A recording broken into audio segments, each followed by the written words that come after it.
हा प्रश्न lodge of motion या चॅप्टरवर सीईटी 2019 ला विचारलाय.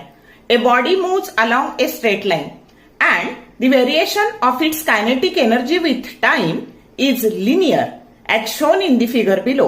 Then the force acting on the body is option A 0, B constant greater than 0, C inversely proportional to velocity and D directly proportional to velocity.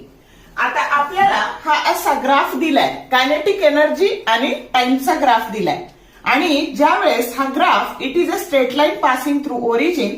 This indicates that kinetic energy is increasing with time. दिसतंय मग it is increasing with time.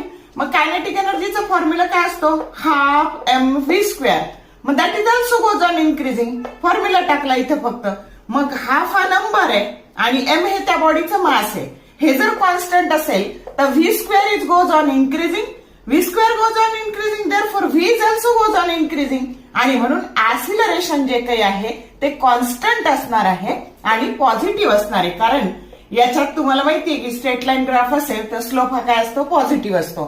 आणि म्हणून ऍसिलरेशन हे constant आणि positive असणार आहे. आणि म्हणून आपल्याला फोर्स काढायचा आहे तर F that is equal to M आहे. आणि मग मास जर कॉन्स्टंट आहे, हे बघा F that is equal to M आहे. मग मास जर कॉन्स्टंट आहे आणि ऍसिलरेशन हे सुद्धा जर कॉन्स्टंट आणि पॉझिटिव्ह आहे तर फोर्स सुद्धा कसला असणार आहे? कॉन्स्टंट अँड ग्रेटर दॅन 0, की जो करेक्ट ऑप्शन बी आहे. तुमचा कमी वेळात अभ्यास व्हावा म्हणून हे शॉर्ट व्हिडिओ बनवलेले आहेत. तर जर व्हिडिओ आवडले लाईक करा, शेअर करा. चॅनलला सबस्क्राईब केलं नसेल तर सबस्क्राईब करा. For more useful tips and tricks keep watching wings of physics. Thank you very much.